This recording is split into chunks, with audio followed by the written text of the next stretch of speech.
अस्सलाम वालेकुम नाजरीन। आप देख रहे हैं न्यूज़ पाक 24 और मैं हूं नसरुल्लाह चौधरी। नसरुल, आज हम बात करेंगे सुप्रीम कोर्ट के बारे में।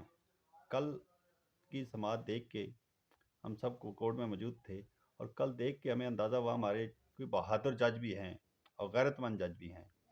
और कल जो मंसूर अली शाह साहब हैं, जिनको अक्सर हमने सुना है कि जी वो चीफ जस्टिस काजी फायद ईसा ग्रुप के हैं, कल उन्होंने काजी साहब को ऐसे ऐसे धोया कि मज़ा ही आ गया। कोर्ट में जितने नारे लगे और जितनी अतर मिनल्ला साहब की और जस्टिस मंसूर अली शाह की बल्ले बल्ले हुई, मेरा ख्याल है कि सोशल मीडिया आपने देख ही लिया होगा, यूट्यूब, फेसबुक, ट्विटर, हर जगह पे इन्हीं की बल्ले बल्ले हो रही थी। और कल ऐसे था जैसे एक कहावत है ना, रजिया फंस गई गुंडों में। कल जजों ने ऐसे घेरा हुआ था काजी साहब को। तो होना भी ऐसे चाहिए। जब आप अपने घर की बात आती है ना, तो फिर आपको सारों को इकट्ठा होना चाहिए। अब वो 6 जज थे, 6 जज डट गए। जब डट गए तो पूरे पाकिस्तान में पचाल आ गया। अब आप देख लें कि हर जगह पे हर बंदा उन्हीं जजेस की फेवर में बात कर रहा है, तो करनी भी चाहिए। अब जो सारी सुप्रीम कोर्ट से, बलूचिस्तान से, लाहौर हाई कोर्ट से, ख़ासकर पेशावर हाई कोर्ट से जो ख़त आए हैं, जो उनके बारे में काजी साहब बार बार एक बात को रिपीट करते थे कि जी मेरे दौर में कोई मुदाखलत नहीं हुई। और जहाँ के वहाँ पे जस्टिस अतर मिनल्ला साहब और जस्टिस मंसूर अली शाह और साथ जो साथी जजेस थे, वो सारे यही कह रहे थे कि अभी भी मुदाखलत जारी है, अभी भी कॉल्स आ रही हैं, अभी भी थ्रेट आ रही हैं। ख़ासकर जो पेशावर हाई कोर्ट के जो नोट था, जो लेटर था, उसमें बाकायदा लिखा गया कि जी हमें तो अफ़गानिस्तान से थ्रेट आ रही है कि आपको नहीं बख्शा जाएगा, आपको मार दिया जाएगा, कत्ल कर दिया जाएगा। तो मेरा ख्याल है कि देर आया दुरुस्त आया।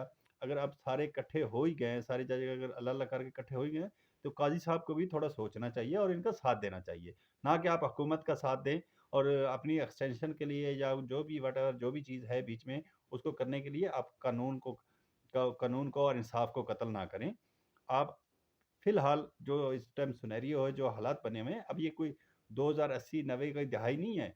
अब हर बंदा यूट्यूब पे, सोशल मीडिया पे, या अभी बात होती नहीं है और वो पूरे पाकिस्तान को पहला। अब वो 80 वाली, 90 वाली, दहाई वाली अवाम नहीं रही, अवाम अब समझदार हो चुकी है। उसकी समझदारी का अंदाज़ा आप यहाँ से लगा सकते हैं, जो इलेक्शन हुए हैं, तो आपने इलेक्शन में देख लिया कि इमरान खान से आपने बैड ले लिया, उसका इंतखाबी निशान लिया। उन्होंने कहाँ-कहाँ से कौन-कौन सा बैंगन, छुरी, चाकू ढूँढ-ढूँढ के उन्होंने दिया।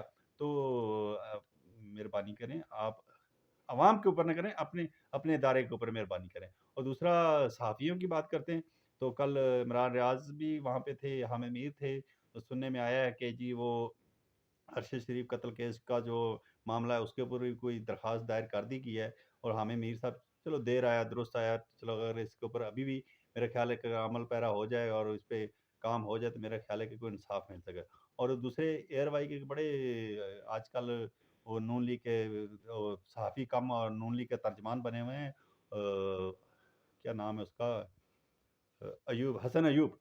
अब वो उनका सुबह से एक वो ट्वीट में देख रहा हूँ कि जी जो निगरानी है वो होनी चाहिए, बेडरूम में कैमरे। अबे यार, आप किस, कल को जब अभी आप उनकी गोद में बैठे हुए, कल आपके ऊपर जब बात आएगी तो आप लग पता जाएगा, फिर आप ही इनके खिलाफ है। पहले आपके के तरह के पहले भी बहुत सारे लोग हैं, अभी भी हैं, जो डिफेंड करते हैं और बाद में फिर रोते हैं। तो मेरा ख्याल है कि होश के नाखुन लेने चाहिए सबको, और अब ये वक्त है इस तरह को इकट्ठे होने का।